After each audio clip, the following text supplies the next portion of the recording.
Hello everyone, welcome to our पशुपतिको video. यो video पार्कमा छिरौँ गाइस हामी चाहिँ। अनि त्यस पछाडि मैले चाहिँ सब जङ्गलसँग देखाएको छु। अनि त्यस पछाडि जङ्गल देखायौँ, भित्र छिर्यौँ पैसा तिरेर। यो चाहिँ पैसा तिरेर छिर्नुपर्ने रहेछ। यो पशुपतिको जङ्गलभित्र यहाँ चाहिँ जुको जस्तै थियो। अनि त्यस पछाडि चाहिँ हामी घुम्यौँ। त्यहाँ चाहिँ मान्छेहरू पनि चट्ट गएको रहेछ ड्राई पिकनिक गर्नुको लागि। अनि त्यस पछाडि घुम्नेहरू धेरै नै थियो त्योभित्र मान्छे, तर मैले चाहिँ मान्छे चाहिँ देखाइनँ गाइस।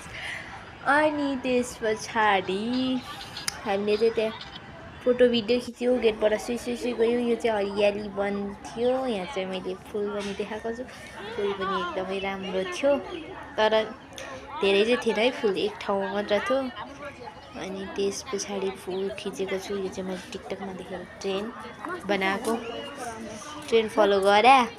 अनि त्यही हो गाइस, यहाँ चाहिँ जङ्गल रहेछ गाइस। गाउँमा चाहिँ यस्तै जङ्गलहरू पनि मतलब हुनुहुन्थ्यो, तर यहाँ सहरमा आएपछि चाहिँ एकदम इम्पोर्टेन्ट भइरहेको छ हाम्रो। अलिकति बाहिर निस्किँदा पनि यहाँ चाहिँ शिवलिङ्ग थियो, शिवको पूजा गरिन्छ पशुपतिमा गएर, त्यही भएर शिवलिङ्ग थियो। सानो उता पनि थियो।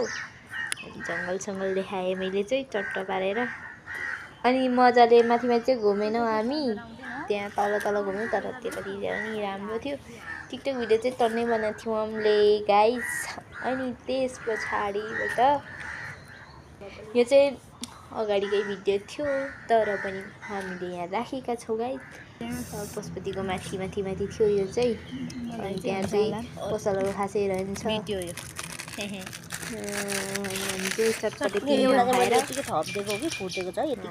छोड्नु भएन, जे गरे पनि 3 ठाउँ चटपटे खाएर पनि लास्टमा हामीले यो फ्रुटी बिस्कुट पाउचहरू खाएको थियौँ हामीले गाइस। अनि त्यहाँबाट मेरो चाहिँ यहाँ बेचा खराब भएको थियो किनभने गर्दा, तर पानीपुरी पनि खाएको रहेछ हामीले। अहिले आएर थाहा भयो पानीपुरी चाहिँ अरूभन्दा पनि लास्टै मिठो थियो, तर त्यहाँ आन्टीहरूले चाहिँ नगरपालिकाले बस्नु नदिने रहेछ, त्यही भएर त्यहाँ चाहिँ भाग्दै बनाउनु पर्ने रहेछ चटपटेहरू। अनि खायौँ हामीले गएर, 2-3 ठाउँ रहेछ, धेरै नै छ। त्यही हो गाइस। अनि हामी चाहिँ खायौँ त्यहाँ खम खायौँ। अनि त्यस पछाडि मैले चाहिँ बाई गर्दैछु यहाँ। अनि यो चाहिँ अन्तिमको भिडियो फर्किने बेलाको। बाई